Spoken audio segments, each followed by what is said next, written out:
ভাই আল্লাহ যদি আমাকে নিয়ে যায়, আমার বাচ্চাটার দিকে একটু খেয়াল রাখেন। ইউনূসের গদির লোভে খুন হলেন হাদি। শরীফ ওসমান হাদি, জুলাই যোদ্ধা, আজ মৃত।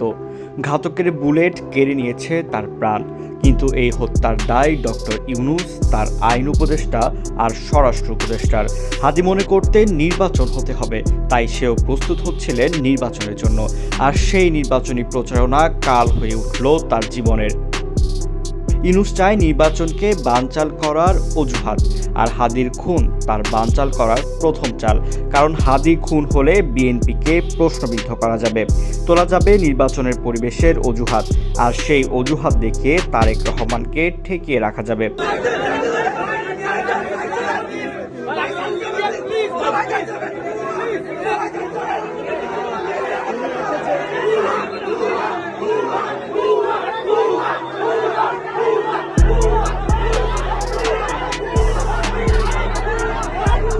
এই ইউনূস সরকার তারেক রহমানকে বাংলাদেশের নিরাপত্তার অজুহাত দেখিয়ে আসতে দিচ্ছে না।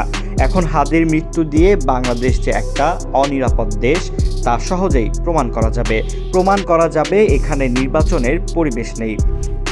হাদির প্রকৃত হত্যাকারী কে তা এখনও স্পষ্ট করছে না এই ইউনূস সরকার।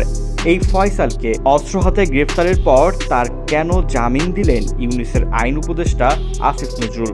কত টাকার বিনিময়ে তার জামিন হলো? সপ্তাহ হয়ে গেল, তাকে কেন গ্রেপ্তার করা গেল না?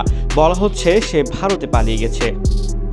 হাদি হত্যা চেষ্টার সব তথ্য আমরা পাচ্ছি গোয়েন্দা বাহিনী থেকে। তাহলে হামলার আগে কেন গ্রেপ্তার করা হলো না? গোয়েন্দা তথ্য বলছে নির্বাচনের আগে আরও খুন হতে পারে, কিন্তু গোয়েন্দার কাজ হচ্ছে শুধু কি তথ্য দেয়া, আগাম নিরাপত্তা দেয়া বা খুনিদের পরিকল্পনা জেনে গ্রেপ্তার করা কি তার কাজ নয়? খুনি যদি ভারতে পালিয়ে থাকে তাহলে স্বরাষ্ট্র মন্ত্রণালয়ের বর্ডার গার্ড কি করে? হাদিকে খুন করার জন্য যে মোটরসাইকেল ব্যবহার করা হয়েছে তার ভুল মালিককে ধরে এনেছে আমাদের গোয়েন্দা বাহিনী। কিন্তু এমন ভুল করা হচ্ছে রাষ্ট্রের নির্দেশে। বলা হচ্ছে এই ফয়সাল অনেকটা হাদির বডিগার্ডের মতো ছিলেন। হাদির সাথে যে এমন মানুষ থাকছে তা আগে থেকে জানতেন না আমাদের গোয়েন্দা বিভাগ? হাদির হামলার পর শিবির নেতা সাদিক কায়ুমের ফেসবুক পোস্টে আছে নির্বাচনের কথা, এদের সব লোক দেখানো। স্বরাষ্ট্রমন্ত্রীর পদত্যাগ চেয়ে সাদিক কায়ুম মিছিল করেন, আর সেই পদত্যাগের দাবি হাসি মুখে গ্রহণ করে স্বরাষ্ট্র উপদেষ্টা বলেন সঠিক দাবি। স্বরাষ্ট্র উপদেষ্টা, আইন উপদেষ্টা এবং পররাষ্ট্র উপদেষ্টাকে পদত্যাগ করতে হবে।